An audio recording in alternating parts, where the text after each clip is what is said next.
Good evening.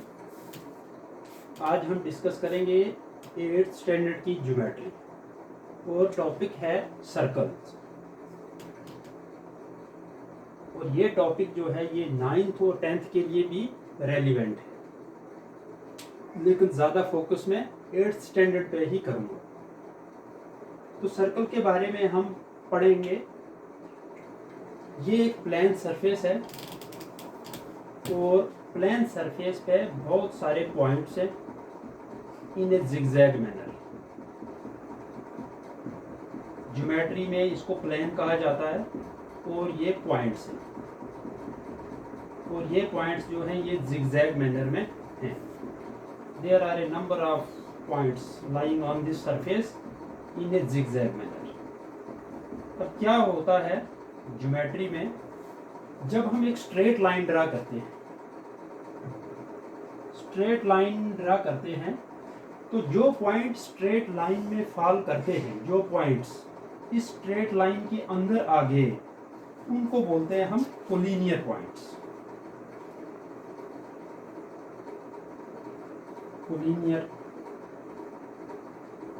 Points. और जो इसके बाहर रह गए, जैसे कि जो लाइन से ऊपर है या नीचे, इनको बोलते हैं हम नॉन कोलिनियर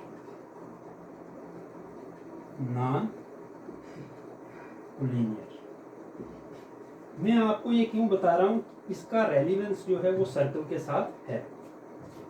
अब क्या है, सर्कल कैसे बनेगा? मान लो ये प्लेन सरफेस है और इस प्लेन सरफेस पे बहुत सारे पॉइंट्स हैं। एक पॉइंट ऐसे है और भी बहुत सारे पॉइंट्स हैं इन ए जिगजैग मैनर। अब अगर हम किसी एक पॉइंट को इसमें से सेंटर मानेंगे, किसी भी एक पॉइंट को सेंटर मानेंगे, सपोज हमने इसको सेंटर माना, इसको थोड़ा बड़ा करिए ताकि विजिबल हो, तो फिर यहाँ से हम कोई एक फिक्स्ड डिस्टेंस पे जाएंगे। मान लो हम 5 सेंटीमीटर गए या 10 सेंटीमीटर गए, तो 10 सेंटीमीटर से हम ऐसे ऐसे ऐसे ऐसे ऐसे ऐसे घूमेंगे और ये एक शेप हमारे पास आएगी। इसको हम सर्कल बोलेंगे। इसमें जो पॉइंट्स इन्वॉल्व हुए वो सारे के सारे पॉइंट नॉन कोलिनियर पॉइंट्स हैं, क्योंकि ये एक स्ट्रेट लाइन नहीं, it is A curved line. तो यहां से हम सर्कल को डिफाइन करने की कोशिश करेंगे कि it is a simple closed curve, simple closed curved figure. It is simple closed curved which is formed by joining the non-collinear points from a central point, and all the non-collinear points are at equidistant from the central point. Central point जो है उससे जितने भी non collinear points इस line में आए, वो सारे पॉइंट्स जो हैं वो सेंटर से इक्विडिस्टेंट हैं। इक्विडिस्टेंट मींस एट ए इक्वल डिस्टेंस। इक्विडिस्टेंट, यहां से जो पॉइंट यहां पे होगा, अगर वो 10 सेंटीमीटर की दूरी पे है, तो जो पॉइंट यहां होगा वो भी 10 सेंटीमीटर। चारों तरफ इसके हम ऐसे ऐसे लाइंस अगर हम मारेंगे, तो वो सारी लाइंस की जो है लेंथ वो बराबर होगी। It means a circle is found by joining the non collinear points around a central point from where the all the non collinear points are at equidistant. So this is how we can define a circle. It is a simple closed curve figure. Okay, I hope कि definition पे हम ज़्यादा time waste ना करें, क्योंकि आगे और भी बहुत सारा हमको कवर करना है। तो लेट्स प्रोसीड फर्दर। अब आपके सिलेबस में है area of circle and circumference of circle. तो generally we are supposed to memorize the formulas for finding the area of circle and circumference of circle, but हम थोड़ा लॉजिकली चलेंगे कि circumference of circle कैसे निकलेगा।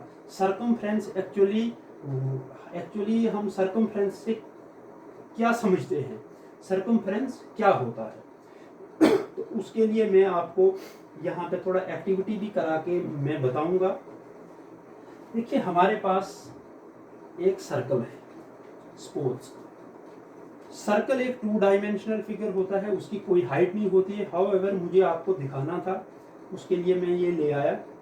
ये एक सर्कल है, तो इसका एक मिड पॉइंट होता है। सर्कल का ऑलवेज एक मिड पॉइंट होगा, क्योंकि सर्कल को जब भी हम ज्योमेट्री में ड्रा करेंगे तो हम कंपास से ड्रा करेंगे। तो कंपास का जो पिन पॉइंट है वो हम यहाँ पे रखेंगे और उसको ऐसे घुमाएंगे तो हमारे पास एक सर्कल तैयार होता है। तो सपोज ये एक सर्कल है और इसका ये सेंटर है। ओके, अब इसमें सेंटर है, तो ये सर्कल है, ये नॉन कोलिनियर पॉइंट्स हैं, इस सेंटर से ये इक्वी डिस्टेंस पे हैं। अब आगे आपको ये समझना है कि बहुत सारी लाइंस हैं जो पास करती हैं ऐसे फ्रॉम बाउंड्रीज टू बाउंड्री, फिर ऐसे, फिर ऐसे।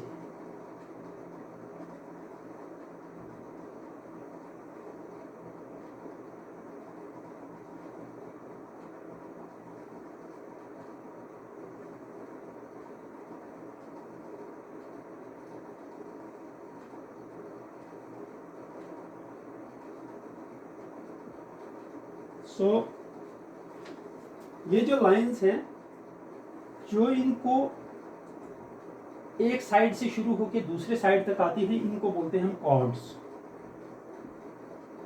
Chords, so we can form a number of chords in a circle. जितने हम चाहें हम उतने कॉर्ड्स इसमें ड्रा कर सकते हैं। और सबसे लॉन्गेस्ट कॉर्ड जो है वो है जो सेंटर से होके गुजरता है। This one is the longest chord, longest one. और इसको एक पार्टिकुलर नाम दिया गया है, उसको बोलते हैं हम डायमीटर। और ये जो डायमीटर होता है ये सर्कल को 2 इक्वल पार्ट्स में डिवाइड करता है। Since this line is passing through the center, so it's equally distributing the circle in 2 equal halves. Okay, and it is also the longest chord in the circle. बाकी हम नीचे नीचे आते जाएंगे तो कॉर्ड छोटे होते जाएंगे, ऊपर ऊपर चलेंगे तो कॉर्ड्स और छोटे होते जाएंगे। so इसका नाम है डायमीटर। ये एक मैंने यहाँ पे भी शो करने की कोशिश की है। दिस इज द सर्कल और ये इसका सेंटर है। एक लाइन सीधा सेंटर से होके बाउंड्री के एक तरफ से दूसरे एंड तक जा रही है। सेंटर से होके जो लाइन पास करे और सर्कल को 2 इक्वल हाल्स में डिवाइड करे उसको बोलते हैं हम डायमीटर। सो दिस इज, आप समझ गए होंगे डायमीटर। डायमीटर के बाद एक और चीज है जो बहुत प्रोमिनेंट है समझना और हाईलाइट करना, वो ये है कि डायमीटर होता है यहाँ से सेंटर से होके यहाँ तक। और अगर हम हाफ की बात करें, सिर्फ आधे डायमीटर, 1/2 ऑफ ए डायमीटर, तो वो होता है रेडियस। उसको हम कहते हैं रेडियस। जो मैंने यहाँ पे शो करने की कोशिश की है, ये सेंटर है और ये जो लाइन है बाउंड्री तक, इसको हम बोलेंगे रेडियस। यहाँ पे आप देख सकते हैं there are number of radiuses I have drawn here. ये सेंटर है, ये रेडियस है, ये रेडियस है, ये रेडियस है, ये सारे नॉन कोलिनियर वही पॉइंट्स हैं और ये सब एक सेंटर से इक्वी डिस्टेंस पे है। सो डायमीटर का हाफ होता है रेडियस और रेडियस का डबल होता है diameter. It means 1/2 of diameter is radius and twice the radius is equal to diameter. This is how you have to keep it in mind. Diameter का आधा radius, radius का double diameter. यहाँ से भी आप समझ सकते हैं, यहाँ से यहाँ रेडियस और यहाँ से पूरा यहाँ तक डायमीटर। ये radius plus this radius, it becomes a diameter. Okay, ये तो बहुत बेसिक इंफॉर्मेशन थी जो मैंने जल्दी जल्दी आपको दी। अब थोड़ा और आगे हम चलें। अब है सर्कमफ्रेंस। सर्कमफ्रेंस को हम कैसे ध्यान में रखें? सर्कमफ्रेंस इसको हम लॉजिकली कैसे समझें कि सर्कमफ्रेंस सर्कल का क्या होता है। तो अगर हम सर्कल्स पे पहुंचे हैं तो ये अंडरस्टूड है कि आपने रेक्टेंगल तो पढ़ा ही होगा। रेक्टेंगल जो है इसका होता है perimeter. Perimeter perimeter means sum of all sides of this rectangle. Suppose अगर यहाँ से यहाँ तक ये 10 सेंटीमीटर है and this side is 5 centimetre, तो पेरीमीटर होगा 10 प्लस ये वाली साइड, ये भी 10 होगी, ये वाली साइड 5 है तो ये वाली साइड भी 5 होगी। तो सम ऑफ ऑल साइड जो है the total length of all sides that is called as perimeter, that is equal to 30 centimetre. और सर्कल में चूंकि साइड्स नहीं होती है, that is a round a curved shape, तो वहां पे पेरीमीटर को जो है उसी को हम सर्कमफ्रेंस कहते हैं। समझने के लिए मैं आपको सर्कल दिखाऊंगा। ये सर्कल है, ये सपोज यहां से शुरू हो रहा है तो ऐसे घूम के गोल फिर यहाँ पे जाके खत्म हो रहा है। सो दिस इज, अब हम कैसे ये बता सकते हैं कि इसकी टोटल लेंथ कैसी है? यहाँ पे तो हमने साइड्स को हमने ऐड करके निकाल दिया, बट यहाँ पे मुश्किल है, इसलिए हमने इसके लिए एक फार्मूला डिवाइस किया हुआ है, ऑलरेडी बुक्स में दिया हुआ है, बच्चे उसको मेमोराइज भी करते हैं। Circumference of a circle is equal to 2 pi r, 2 pi and r. अब इसके पीछे भी कुछ लॉजिक होगा इस फार्मूले के पीछे, बट जनरली जो है इसको मेमोराइज किया जाता है तो लॉजिक पे ध्यान नहीं दिया जाता है। तो मैं उस चीज पे मैं ज्यादा फोकस करना चाहूंगा कि circumference of a circle is equal to 2 pi r. तो हाउ?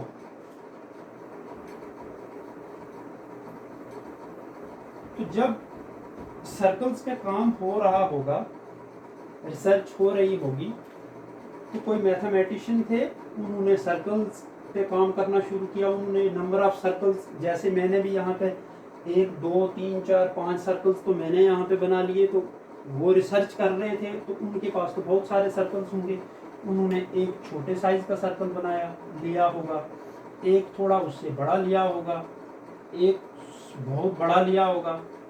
तो ऐसे ऐसे नंबर ऑफ सर्कल्स पे उन्होंने काम किया।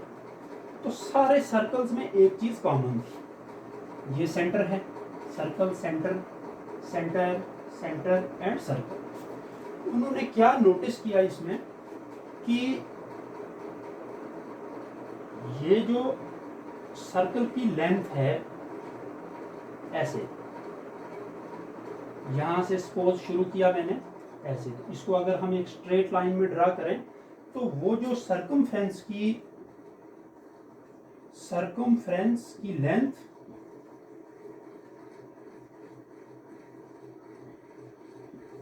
इसका रेशो डायमीटर के साथ जो लाइन सेंटर से पास हो रही है, सर्कमफ्रेंस और डायमीटर का जो रेशो था दैट वाज अराउंड 3.1428 समथिंग।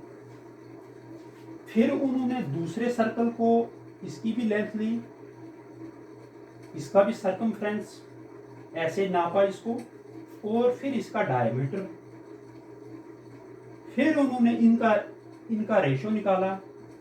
इस टाइम भी उनके पास रिजल्ट ऑलमोस्ट सेम था, 3.1428 एंड समथिंग।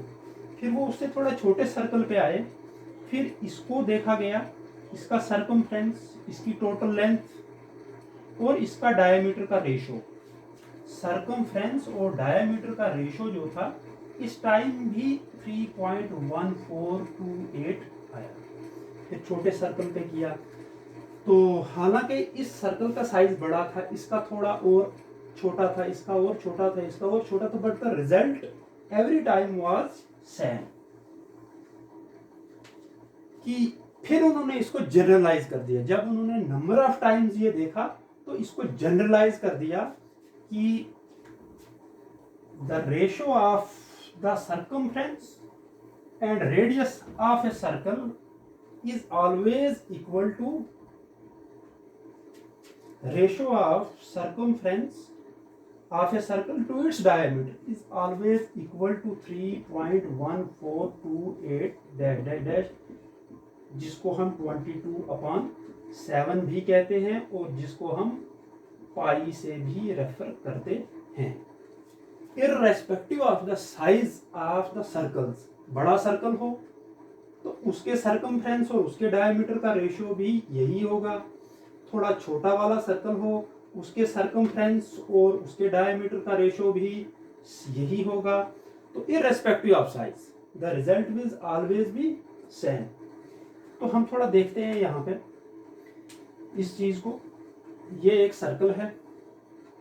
अब सर्कमफ्रेंस में आपको बता देता हूँ, यहाँ पे ये इसका डायमीटर है, इसके सेंटर से हो गुजर रहा है ये, और ये मैंने यहाँ से एक धागा मैंने जो है इसके सराउंडिंग में रखा है जो इसकी पूरी टोटल लेंथ हमको बताएगा।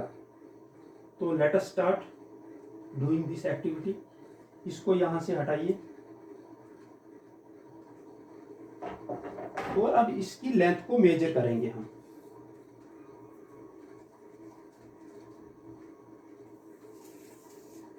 स्केल से आपके पास ये सर्कुलर उसमें था, सर्कल के चारों तरफ से था और बिल्कुल इसके बराबर में था।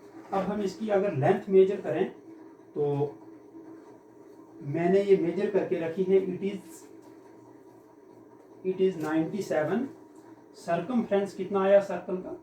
97 सेंटीमीटर्स।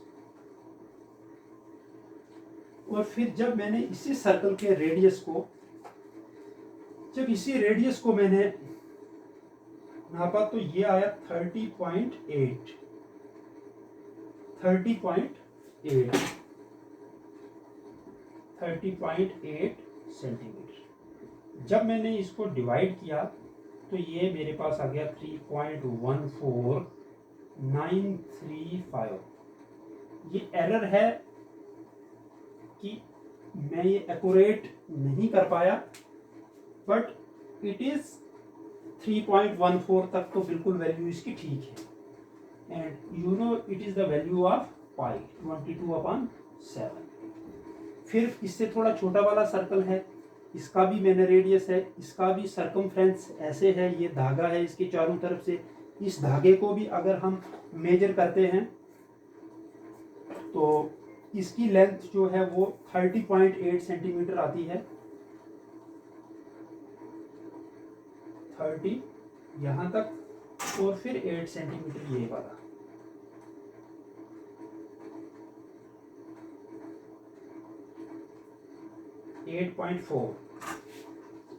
इस टाइम मेरे पास आ गया 38.4 सेंटीमीटर सर्कमफ्रेंस। और जो इसका डायमीटर है, इसका डायमीटर मेरे पास आता है 12.2 सेंटीमीटर। 12.2 सेंटीमीटर। जब इसको मैंने कैलकुलेट किया तो ये भी 3.14 आगे कंटिन्यू करने लगा। सो this is a prominent value in geometry, और इसको हम बोलते हैं 22/7 भी, और पाई भी यही है। पाई की दो जनरलाइज्ड वैल्यूज हैं। Pi is equal to 22/7 3.1428 dash dash dash. Non terminating है, नॉन रिपीटिंग है, and pi is an irrational number. So generalisation क्या है? जनरलाइजेशन ये है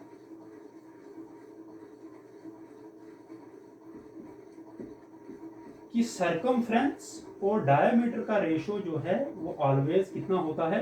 पाई 22/7 3.14 always irrespective of the size of the circle. तो यहाँ से आप देखो, if C upon D, circumference upon diameter is equal to pi, then C is equal to pi into D. It means circumference is equal to pi into D, or in other words D 2r भी होता है, तो circumference is equal to 2 pi r. तो एक formula तैयार हो गया कि सर्कमफ्रेंस किसी भी सर्कल का होता है वो 2 पाई आर होता है। अब यहाँ पे हमको ये कॉन्सेप्ट मिल गया कि पाई कहाँ से आया। अगर ये एक सर्कल है और इसका रेडियस जो है वो 7 सेंटीमीटर है, तो इसका ये बोल रहे हैं कि इसका सर्कमफ्रेंस कितना होगा, 2 × 22/7 pi into radius, that is 7। This and this will get cancelled, तो इसका सर्कमफ्रेंस जो है वो 44 सेंटीमीटर होगा फॉर श्योर, कोई डाउट नहीं इसमें। सो आई होप कि आपको सर्कमफ्रेंस की समझ आई हो कि how we derive this formula, pi कहाँ से आया, और ये फार्मूला याद रखने के लिए एक लॉजिक मिल गया कि अगर आप ध्यान में रखो कि सर्कमफ्रेंस और डायमीटर का रेशो जो है वो irrespective of the size of the circle वो ऑलवेज 3.14 समथिंग आएगा, that is equal to pi आएगा, तो वहां से हम circumference is equal to 2 pi r निकालते। अब एक और चीज है सर्कल को ही लेके, वो है एरिया, एरिया ऑफ सर्कल। उसमें भी हम फोर्सफुली मेमोराइज करते हैं फार्मूला कि the area of a circle is always, area of a circle is pi r square. अब हमने इसको कैसे डिराइव किया, हमारे पास पाई कहाँ से आया, आर कहाँ से आया, that is a concern. So let us hope कि मैं आप समझ सकें। एक सर्कल है, उसको आप ऐसे डिफरेंट लाइंस आप मारे, ये सारे डायमीटर्स हैं, थ्रो आउट अगर मारोगे, अगर आधे तक मारोगे रेडियस है, और इसको इक्वल पार्ट्स में डिस्ट्रीब्यूट करो, मिनिमम 24 पार्ट्स आप इसके करिए। उसके बाद ये आपके पास सर्कल है। अब इस सर्कल का जो ये टोटल लेंथ है वो आपको पता है, अभी हमने पढ़ा, दैट इज 2 पाई आर, ये ध्यान में रखना। टोटल लेंथ इसकी है 2 पाई आर, मीन्स यहां से अगर मैं स्टार्ट करूंगा ऐसे ऐसे ऐसे, तो मैंने जो लाइन है अगर मैं इसको स्ट्रेट ड्रा करूं तो इसकी लेंथ 2 पाई आर होगी। The circumference of a circle is now understood that it is equal to 2 pi r. अब हम इस एक्टिविटी से हम एरिया को भी समझने की कोशिश करेंगे। मैंने इस सर्कल को वैसे ही जैसे मैंने यहाँ पे दिखाया है, ऐसे ही मैंने इसको इक्वल पार्ट्स में काटा हुआ है। अब हम यहाँ से देखेंगे कि ये पार्ट्स को यहाँ से आप निकालिए और इसको यहाँ पे ऐसे करिए, फिर दूसरे पार्ट को निकालिए, इसको उल्टी डायरेक्शन में ऐसे करिए,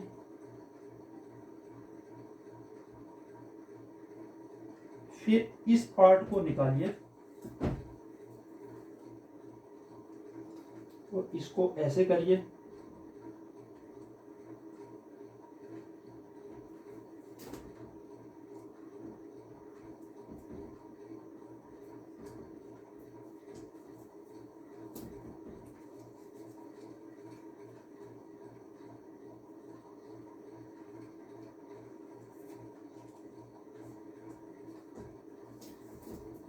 तो ये एक्टिविटी जो है ये बहुत फ्रूटफुल होगी अगर आप इसको करोगे एरिया को समझने के लिए। इस वक्त हम एरिया ऑफ ए सर्कल समझ रहे हैं कि how we can derive the formula for area of circle, area of circle निकालने के लिए। तो ये सारे पार्ट्स को आप एक को सीधा और एक को उल्टी डायरेक्शन में रखेंगे।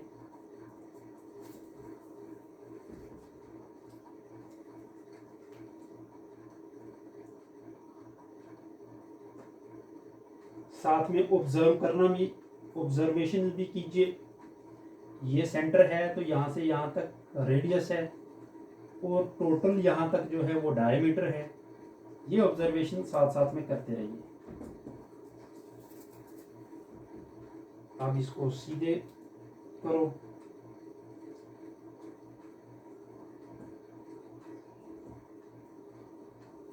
फिर इसको हटाओ, फिर इसको लगाओ और इसको सबको हटा के यहाँ पे लगाओ। जितने छोटे पार्ट्स होंगे उतना आपका ये एक रेक्टेंगल की शेप बनेगी। ये आपकी एग्जैक्ट एक रेक्टेंगल की शेप बनेगी जितने छोटे पार्ट्स होंगे। फिर ये कर्व्ड दिखाई नहीं देंगे, होंगे ये curved, little bit curved, but दिखेंगे नहीं, और ये एक आपकी रेक्टेंगल बनेगी। अब एरिया ऑफ रेक्टेंगल तो आप ऑलरेडी पढ़ चुके हैं, that is length into breadth. इस साइड को हम लेंथ बोलते हैं और इस साइड को हम ब्रेड्थ बोलते हैं। क्या आप में से मुझे कोई ये बता सकता है कि यहाँ पे ये वाली साइड जो है ये क्या है और ये वाली साइड क्या है? ये सेंटर है और यहाँ से यहाँ तक हमें पता है कि ये सर्कल का रेडियस है, तो इसी को हम हटा के यहाँ पे हम लगा रहे हैं ये ऐसे। It means the breadth of this rectangle is r because it is radius of the circle also. तो इस रेक्टेंगल की जो ब्रेड्थ है that is equal to r, और जो इसकी लेंथ है वो कितनी होगी? जब ये आप सारे पीस हटाएंगे, अगर सर्कल यहाँ से शुरू हुआ और यहाँ से टोटल यहाँ तक ये 2 पाई r है, तो अभी इसकी जो टोटल लेंथ है वो इस हिस्से में डिवाइड हो रही है और इस हिस्से में डिवाइड हो रही है। इट मीन्स हम सर्कमफ्रेंस को 2 इक्वल पार्ट्स में डिवाइड कर रहे हैं। तो ये और ये, तो ये जो हमारे पास रेक्टेंगल बनी, इसकी लेंथ कितनी बनी? पाई r। और फार्मूला क्या है एक रेक्टेंगल का एरिया निकालने का? That is length into breadth. Area of rectangle is equal to length into breadth. इसकी लेंथ जो है वो पाई r है, क्योंकि सारी लेंथ सर्कल की थी 2 पाई r, but total length is divided into 2 sides, ये साइड और ये साइड। ये सारे हम हटा के यहाँ पे लगाएंगे तो ये एक रेक्टेंगल बन जाएगी, और इसका सर्कमफ्रेंस जो है वो 2 पार्ट्स में डिवाइड हो गया, इसमें और इसमें। तो ये हमारे पास आ गया पाई इंटू r लेंथ, और इसकी जो ब्रेड्थ है यहाँ से यहाँ तक ये सारी इन सब की बराबर है लेंथ, तो ये भी आ गया r। तो we multiply it becomes pi r square. That is how we can be able to find out the area of a circle that is equal to pi r square. So हर case में ये हुआ तो generalise हो गया कि area of a circle is equal to pi r square. area of a circle is equal to pi r square. Area of circle is equal to pi r square. So this was my today's topic. I hope कि आपको पसंद भी आए और आपको समझ भी आया होगा। Thank you very much.